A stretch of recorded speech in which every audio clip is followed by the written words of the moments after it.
Listo, buenas noches a todos y a todas. Es un placer estar aquí hoy y sobre todo que nos estén acompañando en este Facebook Live, que verdaderamente fue una iniciativa con el objetivo de generar conocimiento y también un poco de diálogo constructivo y amigable sobre, pues precisamente lo que nos tiene a casi todos todavía encerrados en nuestras casas, ¿no? Que es precisamente el COVID.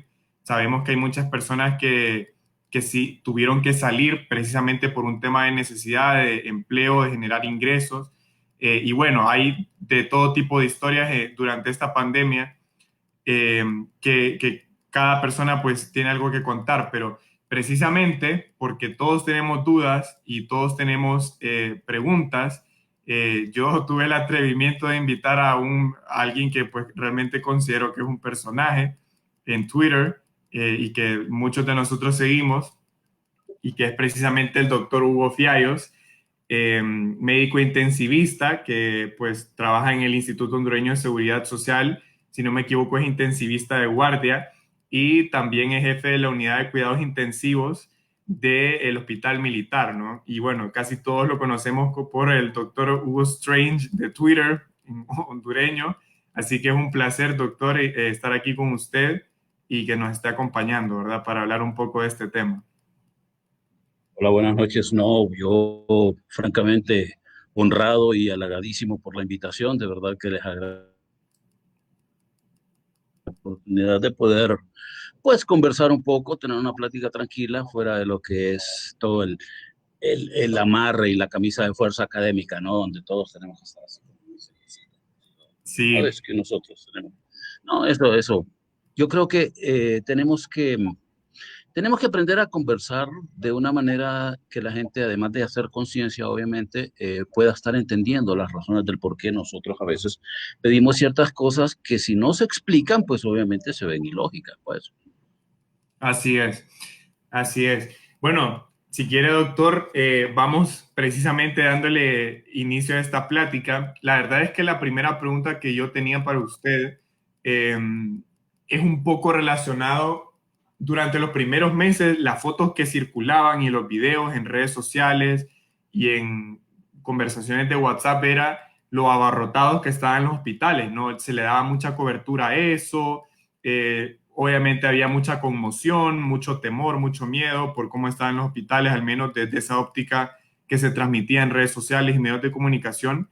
Pero claro, con el pasar del tiempo fue teniendo menos cobertura y por eso yo le quería preguntar más o menos cómo está el ambiente ya desde adentro, ¿no? Es decir, desde adentro, no sé si usted, en cómo es su horario, si todos los días va a ambas instituciones, al Hospital Militar, al Seguro Social, pero justamente cuál es su experiencia en hoy, estos días, durante el ejercicio de sus funciones, ¿no? ¿Cómo están los hospitales y cómo está el ambiente en ellos, ¿no?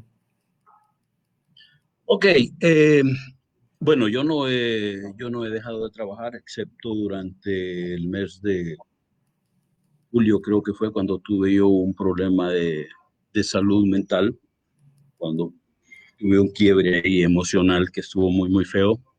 Perdí ese mes.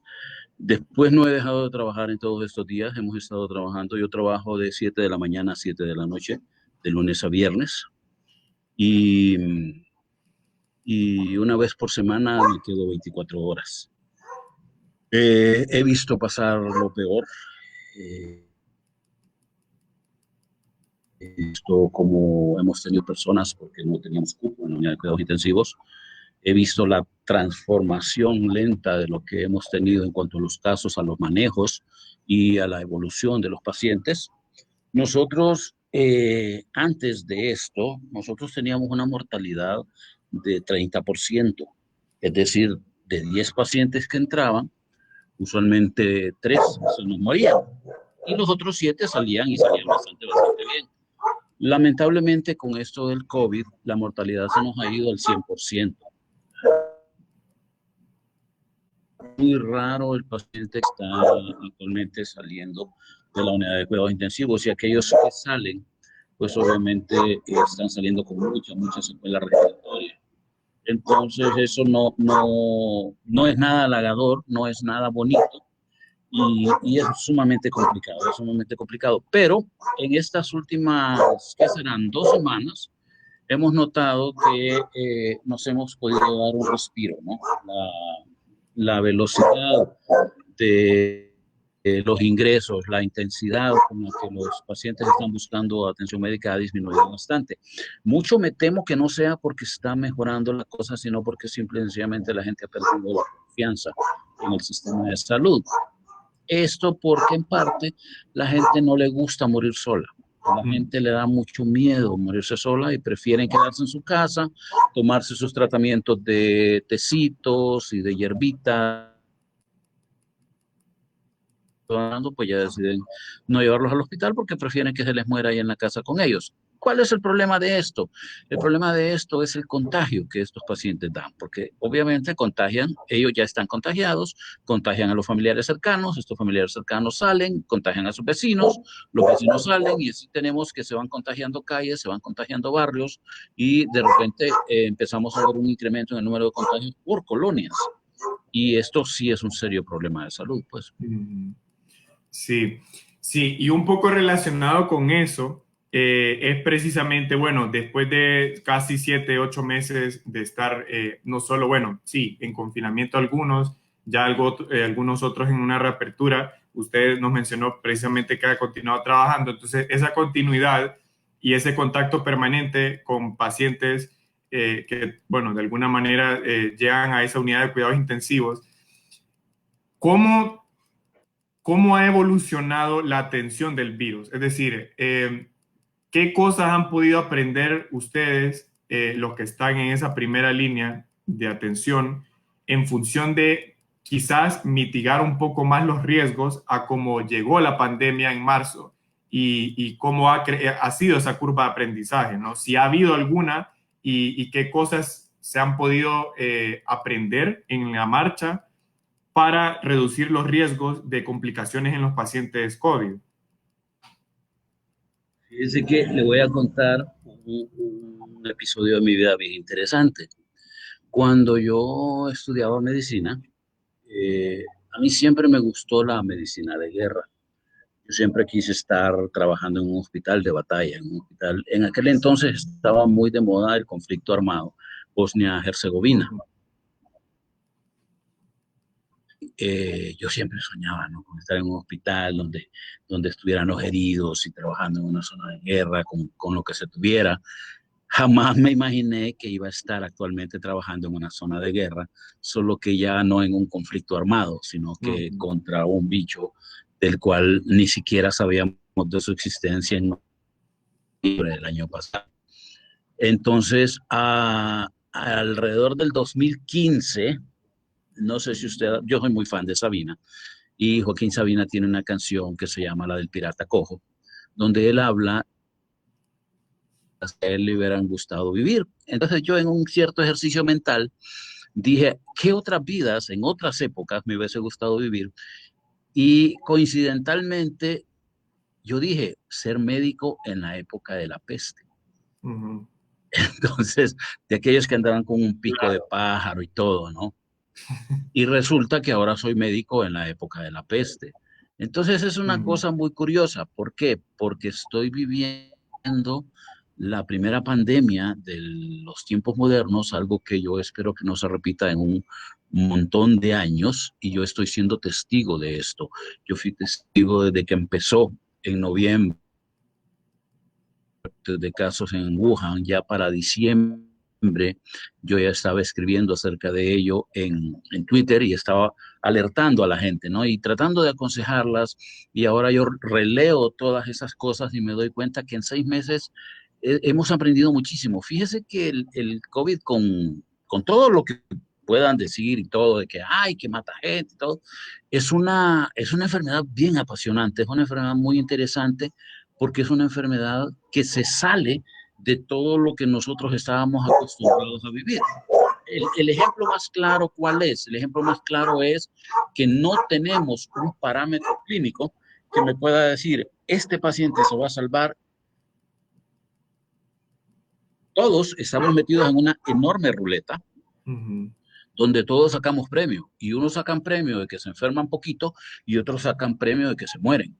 Pero todos tienen la mismita posibilidad de morirse, todos, absolutamente todos. O sea, no hay nadie que diga porque yo soy joven o porque soy un niño o porque soy un anciano voy a sobrevivir. No hay manera y no hay un parámetro clínico hasta el momento que pueda usarse para poder optimizar recursos, que es lo que nosotros le llamamos. Es decir, si tuviéramos un parámetro donde dijéramos, este paciente está demasiado grave para sobrevivir y este paciente podría sobrevivir en base a esos parámetros, entonces nosotros podríamos elegir a quién meter a las unidades porque sabemos que este se va a salvar y que este Ujú. no se va a salvar.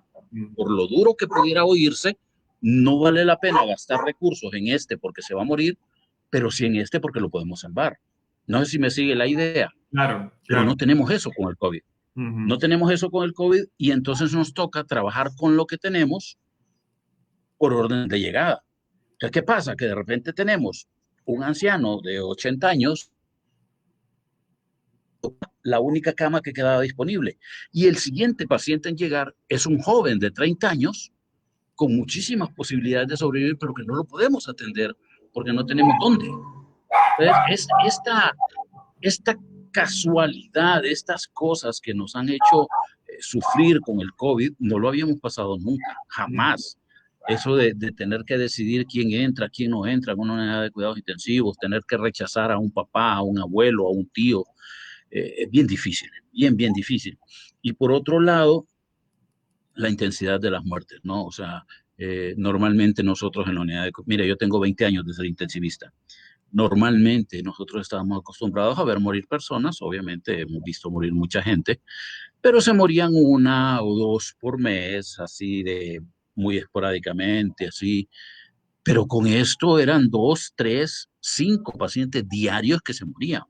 Eran cinco llamadas, cinco familias a las cuales uno tenía que decirle, ¿sabe qué? Fíjese que se murió, o en ocasiones tener que decir, fíjese que se murió su mamá, al día siguiente fíjese que se murió su papá, fíjese que se murió su hermano, a la misma persona, ¿no? O sea, tres llamadas, incluso a veces dos llamadas en diferente horario para decir exactamente lo mismo. Y eso, no crea, eso es un impacto emocional bien, bien, bien difícil. Claro. Entonces, el aprendizaje que hemos tenido en 6 meses ha sido fascinante. Hemos ido cambiando y lo que hoy era, mañana no es. Una de las cosas más interesantes es que cuando esto empezó, la Organización Mundial de la Salud el Centro de Enfermedades de los Estados Unidos no hallaban para dónde correr, porque Ujú. no sabían qué hacer. Entonces, ¿qué hicieron? Tuvieron que tomar lo que tenían más a mano de las pandemias más conocidas.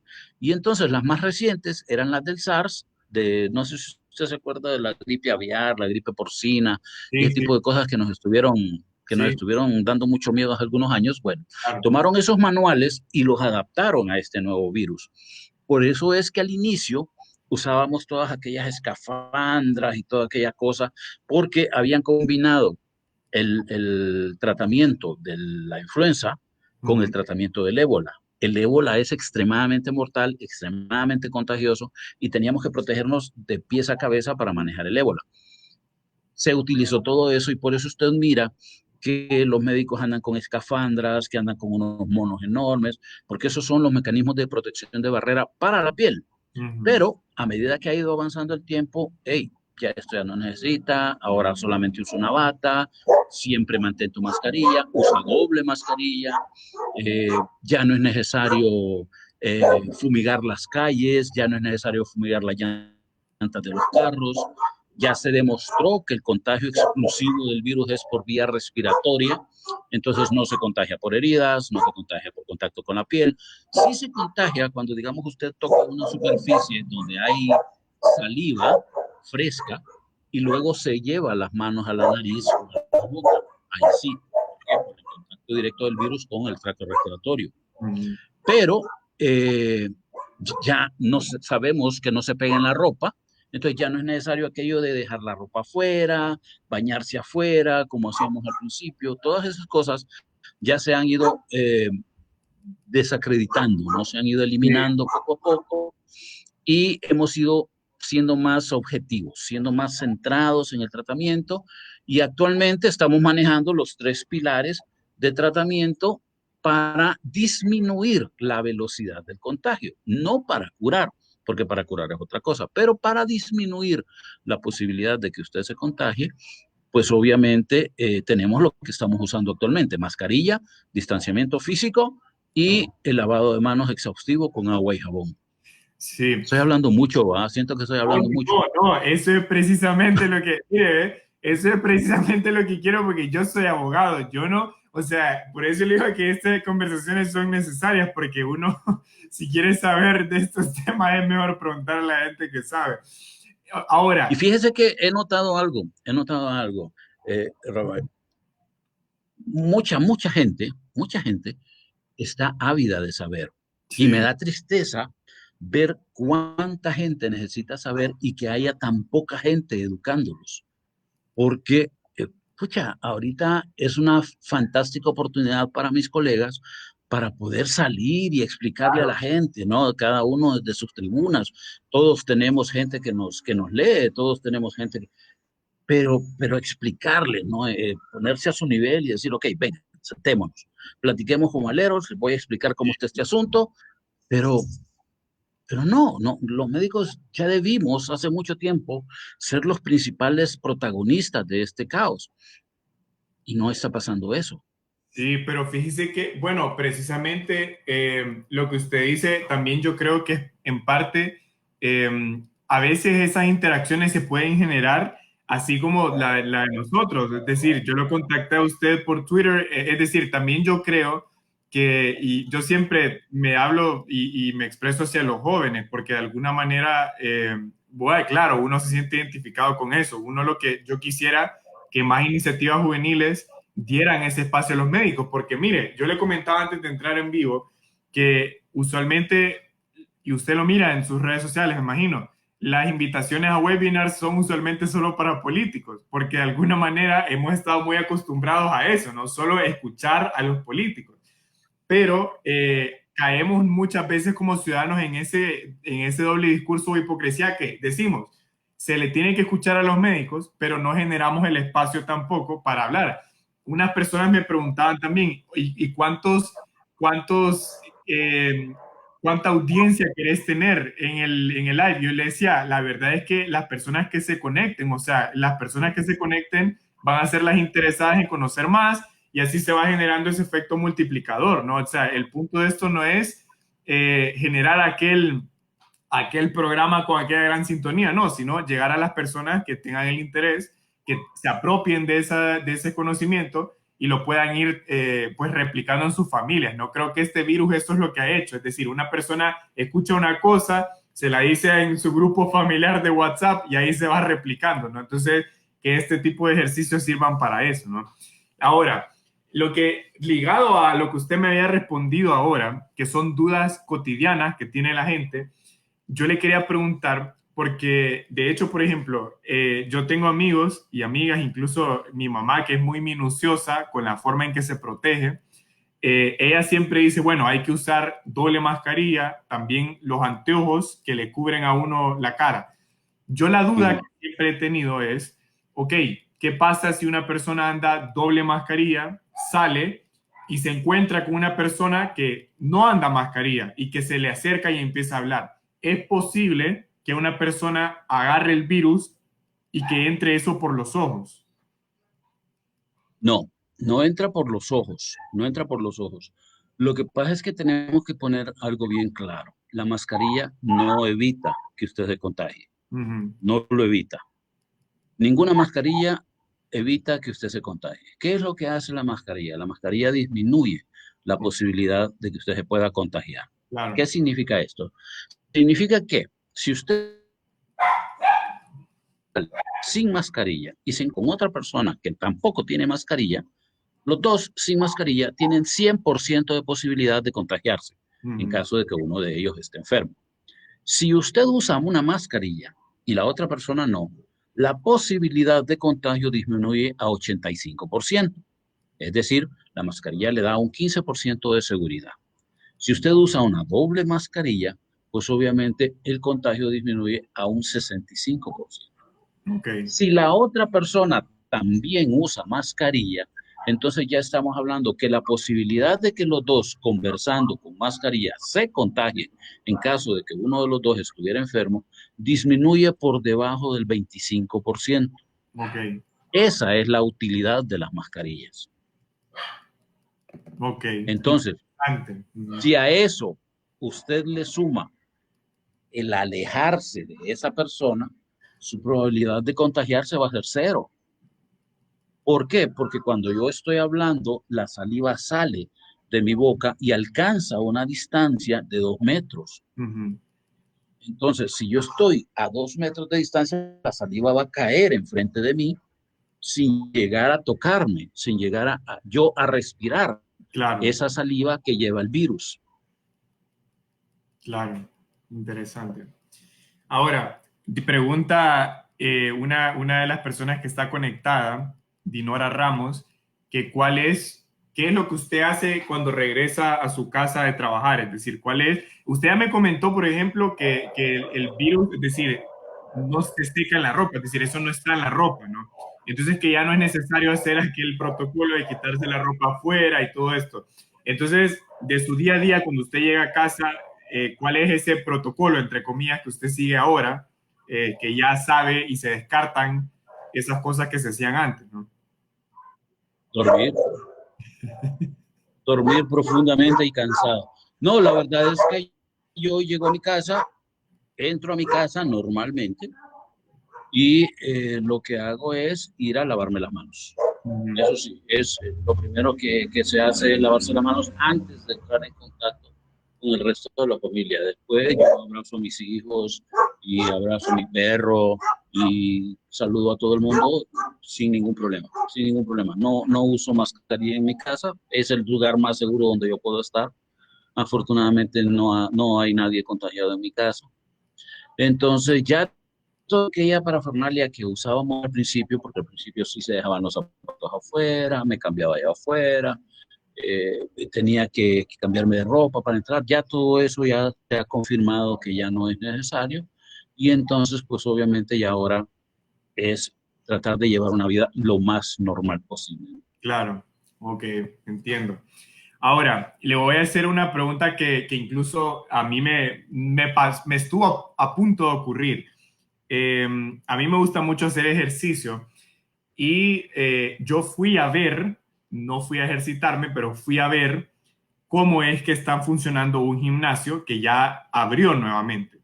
Y me explicaban ahí, más o menos en ese momento estaba vacío, no había nadie, entonces me explicaban un poco ese tema de que todo el mundo tenía que andar mascarillas, que tenía que andar doble toalla, que las aseadoras limpiaban las máquinas después de usarlas, un montón de cosas, ¿no?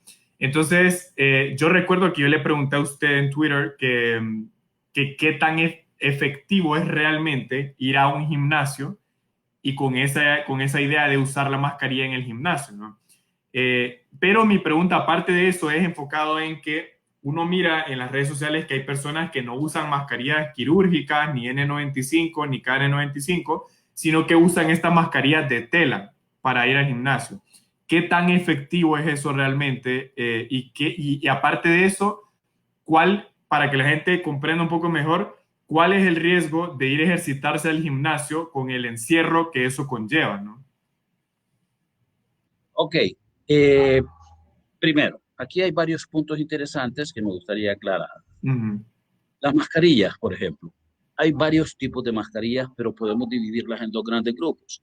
Las mascarillas para uso médico y las mascarillas artesanales. Las mascarillas artesanales son aquellas que la gente fabrica, ¿no? Ujú. Que están hechas de miles de materiales, ¿no? Unos que son muy buenos, otros que son muy malos y otros que son una aberración completa. Por ahí he visto hasta mascarillas de plástico, he visto mascarillas de goma, digo, Sí. mejor que se pongan la mano en la boca y que no respiren durante 2 horas, ¿no? Eh, con respecto a las mascarillas, todas, independientemente de cuáles sean, ya sean las artesanales, las que usted hace en su casa, o las quirúrgicas, o las N95, todas las mascarillas se inactivan cuando se mojan. Mojarse implica agua, exhalación, estornudos, obviamente de claro. la boca hacia la mascarilla, sudor, primordialmente sudor. Entonces, con esto ya podemos extrapolar la primera respuesta, ¿no? No sirve de nada hacer ejercicio con mascarilla porque se va a sudar, la va a mojar y es como que no estuviera usando nada. Entonces, ahórrese ese pisto y no use mascarilla mientras se ejercita. Ya está comprobado que el aire acondicionado es un bonito medio de transporte para el virus.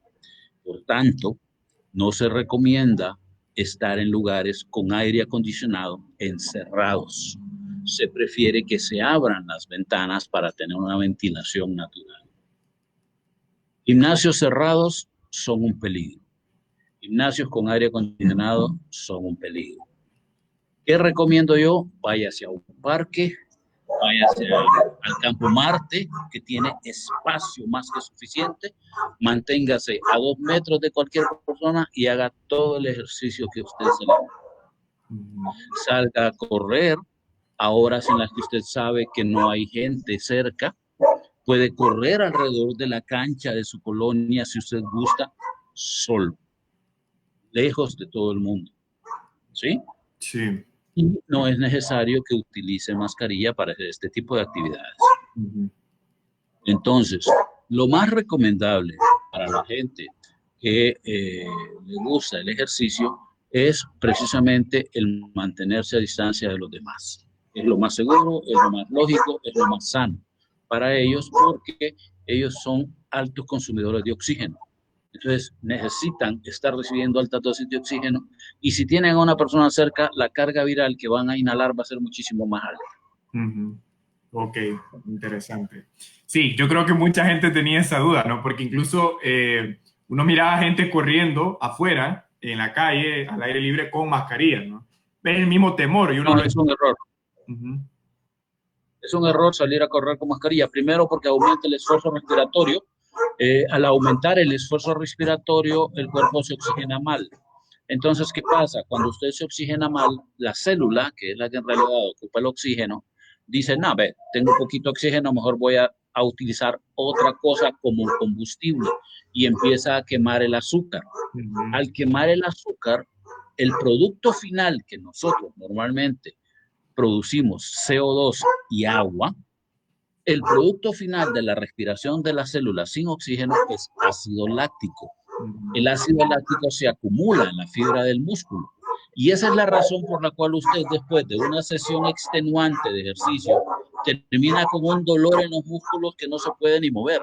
¿Por qué? Porque se oxigenó mal, porque causó que la célula dejara de respirar y le hizo daño a su circular. Ese paradigma de si no duele, no sirve, es uno de los más grandes errores que tiene la gente que hace ejercicio. Ok, interesante. Ok, muchas gracias. Ahora, pasó algo y yo me imagino mucha gente tendrá esta duda. Una amiga, yo se lo voy a comentar así como ella me lo comentó y usted me dirá si es algo que puede sucederle a más de una persona o si es algo que sucedió a causa del COVID. Ella tuvo COVID y me dijo que durante todo el virus no sentía mayores afecciones, es decir, mayor malestar. Se recuperó, pero últimamente ha tenido muchos problemas de salud. ¿Es esto, es decir, esto es posible, por un lado, mi pregunta, y por otro, si es posible, ¿qué cuidados debe tener una persona después de que se recupera del virus, de que ya no sale positivo en la prueba? Porque hay mucha gente que dice, bueno, ya salí negativo, puedo volver a salir, claro, dando mascarilla y todo, pero ya se relajan un poco, ¿no? Entonces, bueno, esas son las dos preguntas. Ok, empecemos por la primera. Imaginemos que el cuerpo es una ciudad, ¿no?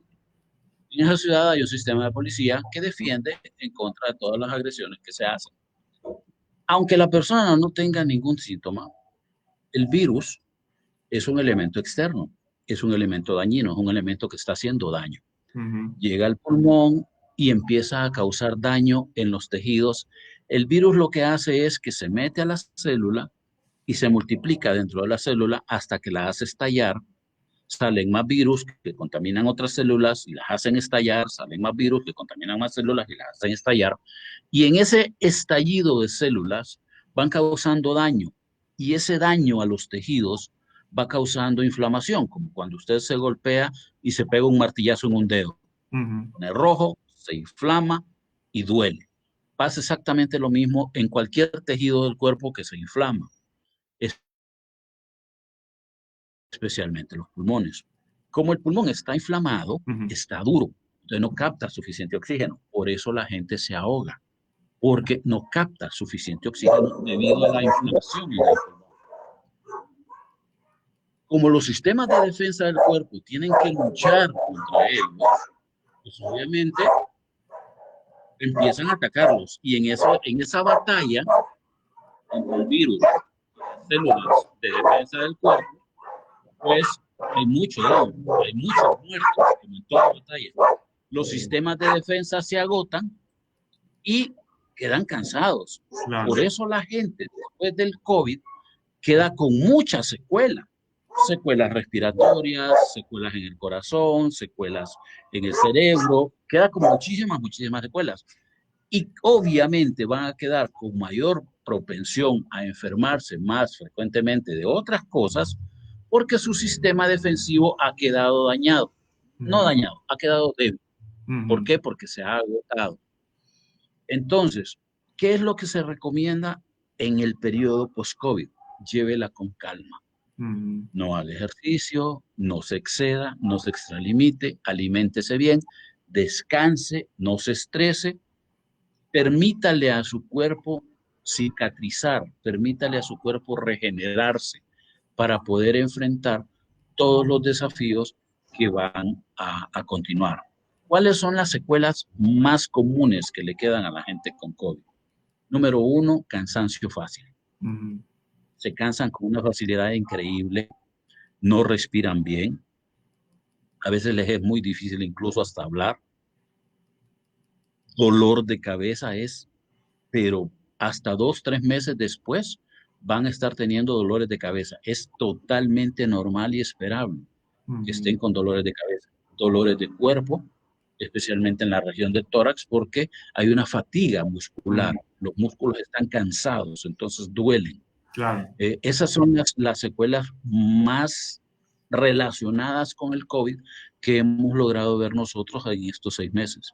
Ujú. Ok, interesante. Bueno, le mandamos saludos a las personas que están conectadas, doctor. Ahí está Fernando Varela, Cecilia Lanza, Eduardo Carías, Carlos Reinerio Díaz, André Raudales, Jensi Saldaña, Dinora Ramos. Hay muchas preguntas. Algunas ya las contestó usted en el desarrollo de su exposición. Por ejemplo, un señor Carlos Díaz pregunta: regresar a casa luego de hacer diligencias, hay que aplicar cloro a los zapatos. Usted ya dijo que eso no se tiene que hacer. No, ya no es necesario. Sí. Con respecto a las compras del súper, que es otra pregunta, o a las comidas rápidas que son llevadas, ¿no? Ajá. La fuente de contagio no es la comida, la fuente de contagio es quien le entrega a usted la comida. Ok. En algunas partes del mundo me gusta un mecanismo que tienen como una mesita afuera. Sí. Obviamente una mesita para que no le alcancen los perros, donde el tipo que llega y entrega la comida, la pone ahí, se separa, la persona llega, agarra la comida y se va, Ujú. porque se supone que ya hicieron el trámite de pago, ¿no? Si no se ha hecho el trámite de pago, se recomienda utilizar más la cantidad de dinero exacta para no esperar un cambio, para que no le den un vuelto ahí que podría ir contaminado. Entonces, lo contagioso no es la comida, no es el empaque, lo contagioso es quién se la lleva, Ok. ¿sí? Por un lado. Por otro lado, ¿cuál era la otra situación? Con respecto a las bolsas del supermercado. No es necesario bañarlas en cloro, ¿sí?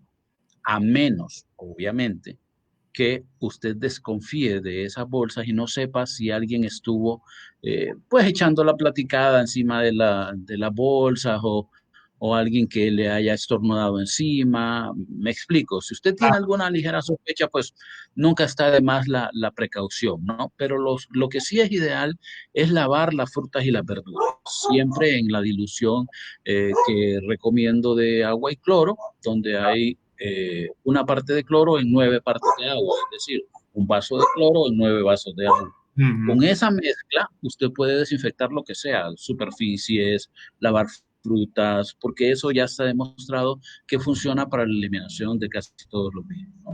Ok.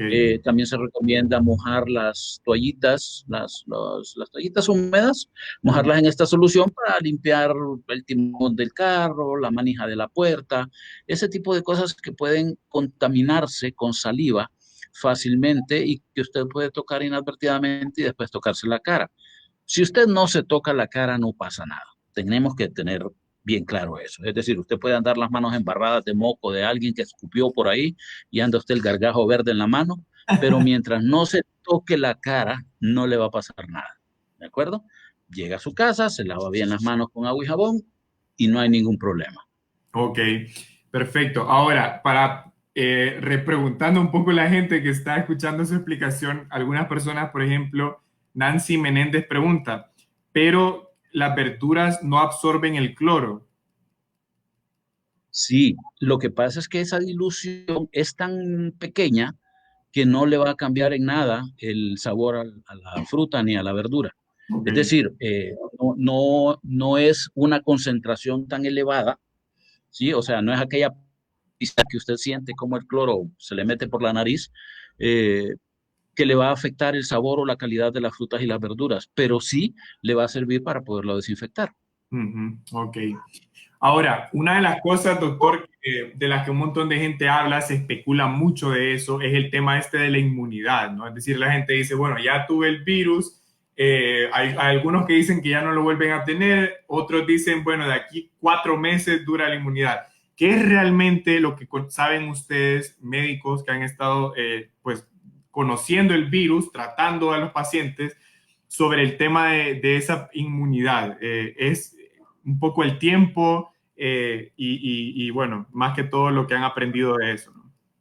Ok, para que usted diga que una persona es inmune a algo, a una enfermedad, la persona tuvo que haber tenido esa enfermedad, Ujú, pero además tiene que vivir durante un año en una localidad donde hayan muchos enfermos y esa persona no se enferme.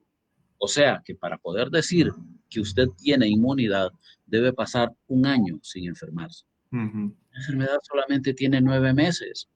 Todavía no hay manera de definir si hay o no hay inmunidad. Sí, hay muchos estudios, relato de casos, estudios empíricos, nada con base verdaderamente científica que nos diga si hay o no hay inmunidad al COVID. La ujú, esperanza de la comunidad médica es que el COVID sea un virus como el de la varicela. ujú, Usted se enferma y no vuelve a tener jamás en su vida porque le deja inmunidad permanente. La otra opción es que pudiera ser como el virus de la influenza, que usted se enferma de influenza y si sobrevive, por lo menos puede pasar 2 o 3 años sin que usted se vuelva a enfermar, pero siempre tiene el riesgo de volverse a contagiar. Eso ujú. es lo que se está viendo que está teniendo este COVID, ¿no?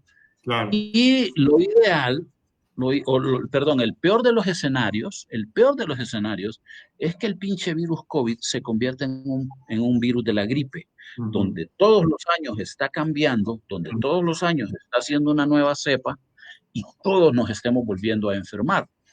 ¿Cuál es el problema? Que esto no es una gripe, estamos hablando de un virus mortal, por tanto, implicaría uso de mascarilla, distanciamiento social y lavado de manos por el resto de nuestras miserables vidas, ¿no? sí.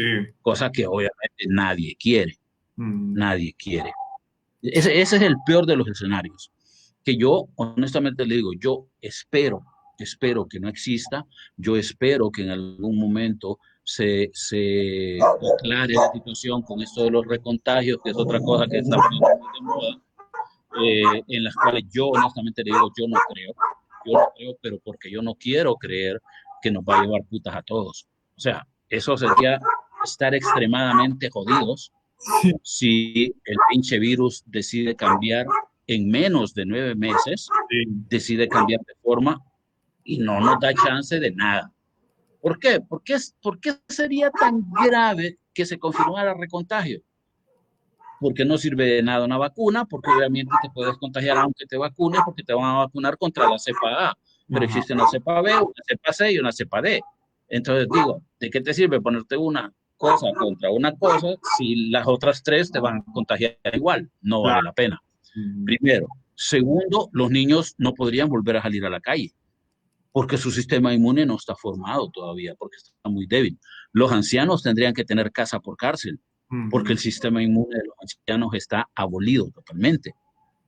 Y nosotros tendríamos que olvidarnos de las sonrisas, tendríamos que olvidarnos de los abrazos, tendríamos que olvidarnos de las celebraciones de fútbol, tendríamos que olvidarnos de tantas cosas, tantas aglomeraciones, ir a un concierto, ir al cine, ya no lo podríamos hacer porque siempre existiría el riesgo mortal de poder contagiarse y morir. Sí, sí, sí. Bueno, ojalá que no se dé ese escenario extremo del que usted habla, ¿no? Pero son cosas que están por descubrirse, ¿no?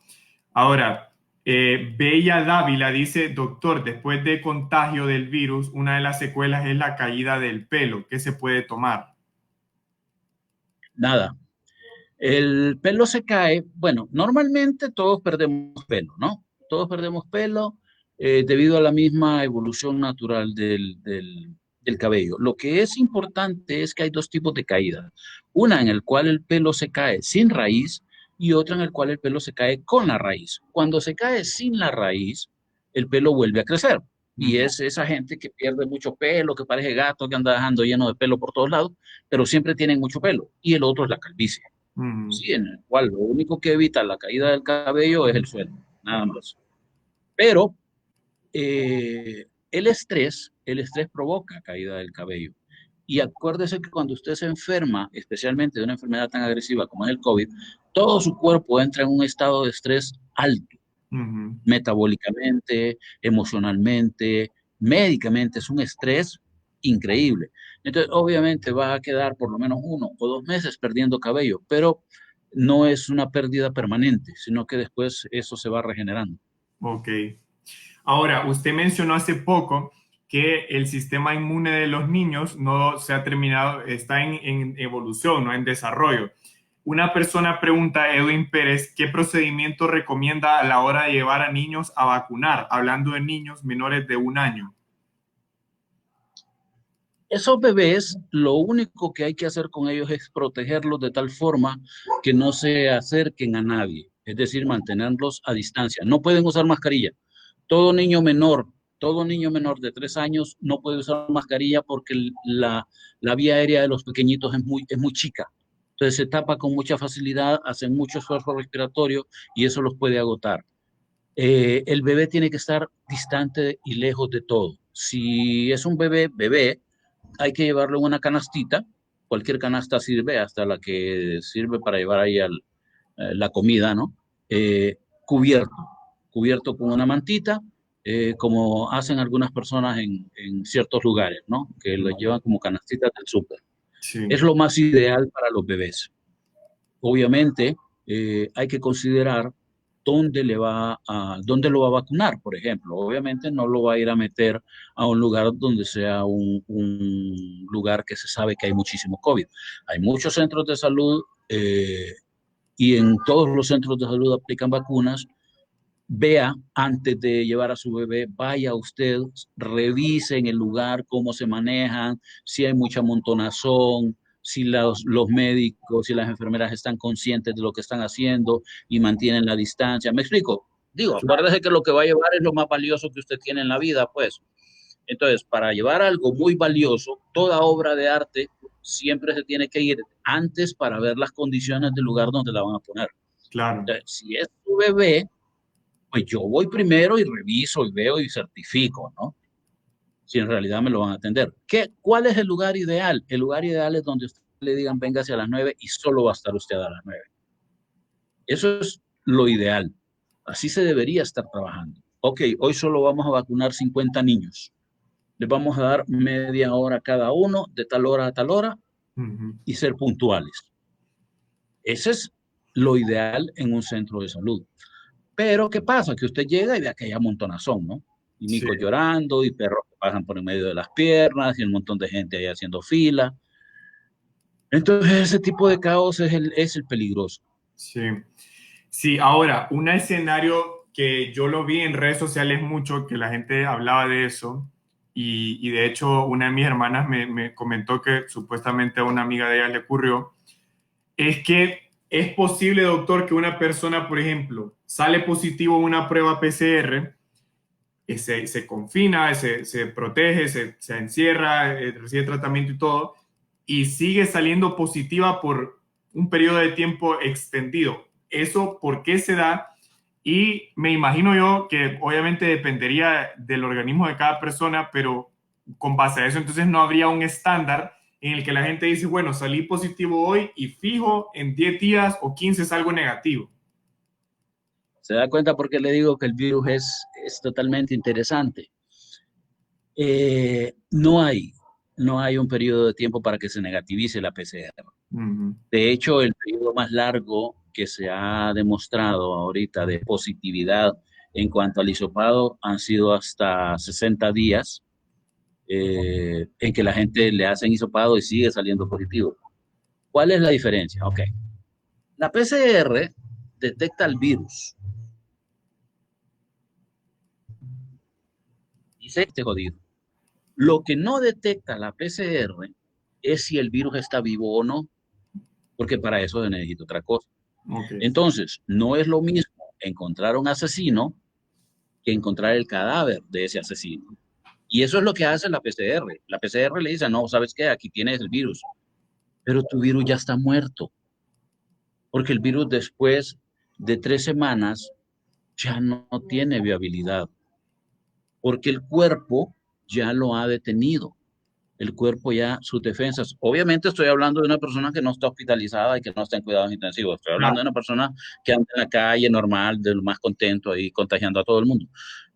Esa persona ya pasó la etapa del virus. Por eso se recomienda medir anticuerpos, Uh -huh. porque los anticuerpos son las células de defensa, que hay de dos tipos. Las células de defensa, la etapa aguda, que es cuando el virus acaba de llegar y están combatiendo, que son las IgM, y las células de defensa que quedan como memoria, que son esas células que van a detectar al virus desde lejos y que van a lanzar la alarma antes de que el virus pueda hacer algún daño dentro del organismo. Esas son las IgG.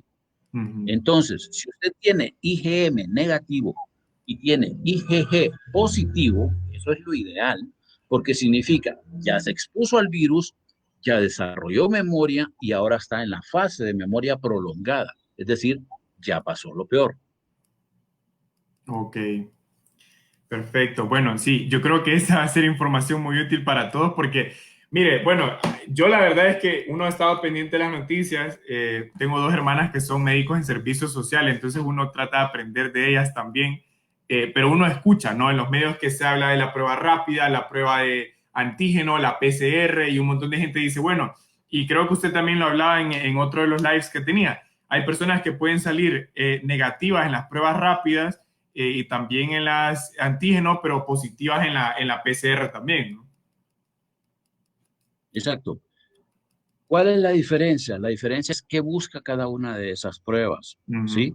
Las pruebas de antígeno, vaya, pongamos que usted sea un asesino, ¿no? Uh Y -huh. usted es buscado por la policía.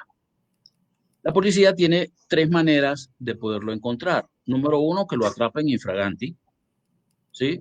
Número dos, que hagan un retrato hablado de usted y se lo muestren a varias personas. Y número tres, que investiguen a los testigos del lugar del crimen, si lo han visto y para dónde se fue. Uh -huh. Esas tres pruebas son las tres que tenemos actualmente para detectar al virus. La prueba rápida, en la cual lo que se detecta es la presencia de anticuerpos, es decir, células de defensa que ya vieron al virus, que son los testigos, y que saben cómo es, de los cuales son dos tipos, como ya vimos. Ujú, Entonces ahí le preguntan, oye, ¿has visto al virus? No, no lo he visto. Usted está totalmente negativo porque no se ha expuesto al virus. ujú, Pero puede ser que no lo hayan visto todavía. ujú, Es decir, el virus todavía no lo encuentran, pero que anda por ahí. Esa es la razón por la cual, si usted tiene una prueba rápida positiva, la prueba rápida positiva, la célula está diciendo, sí, yo lo vi, estoy totalmente seguro que está aquí en el cuerpo. Al estar en el cuerpo, usted está contagiado. ujú. 100% seguro, si es positivo, de que usted está contagiado. Ahí no hay pierde. Ahí no hay equivocación, ahí no es que tal vez sí, que si te doy 10 pesos me le cambias a negativo, no, nada. Está positivo, está jodido, está pegado. Ujú, Pero cuando está negativa la prueba rápida, lo que recomendamos es repítasela 8 días después para dar chance al cuerpo a que siga revisando y ver si en realidad la tiene o no la tiene. Si en esos 8 días usted no presenta síntomas, en esos 8 días usted vuelve a dar el negativo, definitivamente ya no lo tiene. Entonces, la negatividad de una prueba rápida solamente tiene una certeza de 70%. ¿De acuerdo?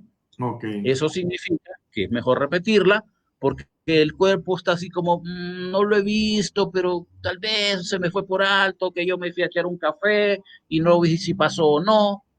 Me capta la idea, ¿no? Claro.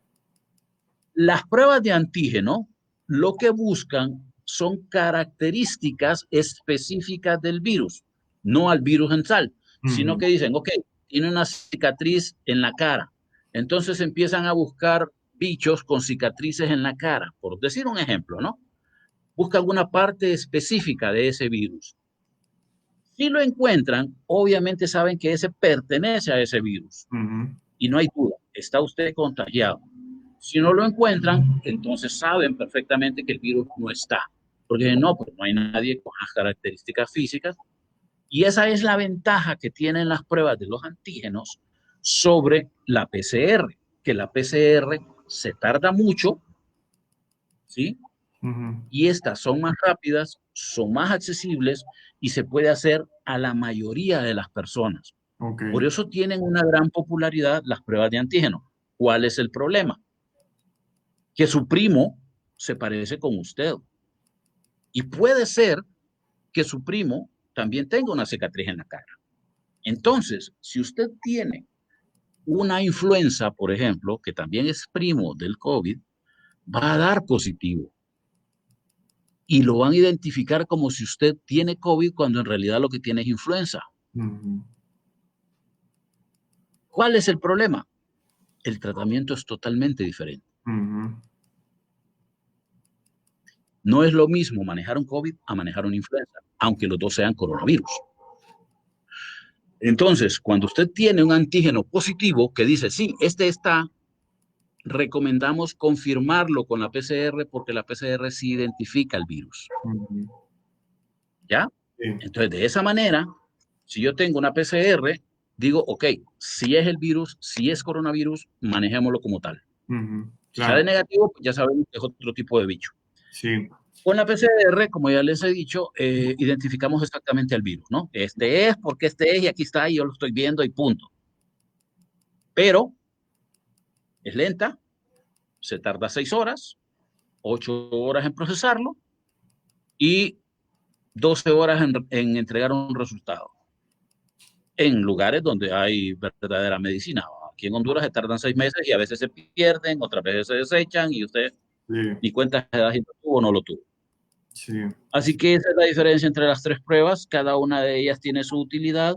Es mejor usarlas en combinación, pero obviamente esto es para pacientes que están un poquito más delicados y que es más hacerle un examen más preciso. Para el tamizaje lo ideal es hacer pruebas rápidas. Son sencillas, solo es un piquete en un dedo. En 15 minutos estamos manejando todo esto y listo. O sea, no es necesario hacerle hisopado a todo el mundo, no, mm, pero sí es necesario hacerle pruebas rápidas a todo el mundo. Y, y volver 8 días después, repetirle la prueba a aquellos que salieron negativos. Porque voy a hacer un tamizaje de 100 personas en una colonia, digo, En una pulpería se puede hacer, pues aquí voy a estar yo aquí sentadito, háganme una fila ahí manteniendo el distanciamiento físico y le hacemos piquetes a todos. Pum, pum, pum, pum, pum, pum, pum, va. Hicimos 1.500 pruebas, hicimos 2.000 pruebas en una colonia, en un día, Ujú. y tuvimos tal porcentaje de positivos. Eso es lo ideal, eso es lo que se debería estar haciendo. Ya no haciendo pruebas solo a los positivos, porque hay un alto porcentaje de gente asintomática que anda por ahí contagiando a los demás. Esos son el problema. Porque Sí, el que está pegado, pues, y va a presentar síntomas en algún momento.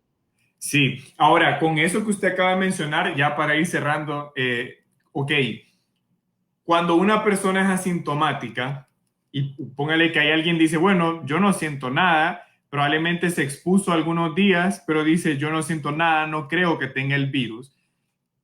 ¿Cuándo es recomendable hacerse la prueba? Es decir, claro, hay personas que presentan síntomas. Yo he escuchado que dicen, la prueba se tiene que hacer cuando uno presenta síntomas. Pero ¿qué pasa con esos asintomáticos que obviamente no van a sentir algo y dicen, bueno, no tengo nada, pero contagian a otras personas, ¿no? La prueba se la tiene que hacer toda aquella persona que tenga duda entre si estar o no estar sintomático. Sí, eso es lo ideal. Ujú, Eso se llama tamizaje y eso se llama detección de asintomáticos. ujú, Las personas sintomáticas, obviamente, como tienen síntomas, pues existe una posibilidad de que sí lo tengan. Ahí no hay ningún problema. Los peligrosos son los asintomáticos contagiosos, ajá, porque estos no sienten nada, ellos no tienen la culpa porque no sienten nada, no se dan cuenta, pero sí andan contagiando a otras personas. Entonces, toda persona debería hacerse una prueba y repetirla 8 días después si está negativa. Con los asintomáticos que tengan dudas y digamos que alguien no siente nada, pero su primo con el que estuvieron chupando y que se abrazaron y todo, salió contagiado. Entonces, desde el momento en que su primo sale positivo y usted tiene menos de 7 días de haber estado con él, entonces usted cuenta desde el día que lo vio, cuenta 7 días y se hace la prueba. Si sale negativa, se la repite 7 días después. Si vuelve a salir negativa, su primo no lo contagió. Pero es muy probable, porque si su primo hace menos de 7 días estuvo con usted y acaba de salir positivo, definitivamente usted está contagiado. claro, sí. Especialmente si no se siguieron las normas de bioseguridad, ¿no? Si no mantuvo la distancia, si no usaron mascarilla. Sí, la verdad, doctor, es que yo creo que lo que la gente tiene que también entender es y apropiarnos de esa cultura de revisarnos constantemente, ¿no? A través de esas pruebas y no creer que, bueno, como no, yo creo que no siento nada, pero sí me expuse, entonces no me la voy a hacer, sino apropiarnos de esa cultura de hacernos pruebas constantemente, especialmente para cuidar a otras personas, ¿no? Que pueden estar en... Aparte de que el hecho de que le digan que está negativo, le da a usted paz mental. O sea, Claro. usted ya no está sufriendo por saber si está o no lo está. Si está negativo y usted se ha estado cuidando, va a seguir estando negativo. Ujú, sí. Ahora, bueno, doctor, yo le agradezco mucho. Solo tengo una pregunta para usted. Obviamente las personas tienen más preguntas. Yo lo que le haría es extenderle la invitación para que la otra semana lo podamos repetir si usted desea y así generamos esa continuidad de esta transmisión de información, ¿no? O cuando usted pueda, con todo gusto, pues repetimos la actividad. Quizás la última pregunta de mi parte es, mucha gente dice, bueno, cuando esto pase, cuando regresemos otra vez a la nueva normalidad, yo sé que eso es muy difícil decirlo, pero ¿cuándo diría usted que el ser humano o nosotros vamos a regresar a eso que conocíamos antes de la pandemia? Es decir, yo sé que es muy incierto, hay mucha incertidumbre porque el virus va evolucionando y en la medida en que evoluciona uno va entendiendo un poco mejor, especialmente ustedes, de qué manera se puede atender. Pero si usted con la información que conoce de primera mano hoy, ¿usted cree que va a ser posible regresar algún día a eso? Y si usted cree que será posible, ¿cuándo consideraría usted que sería eso? ¿Usted quiere la verdad o quiere la versión de Sinajer?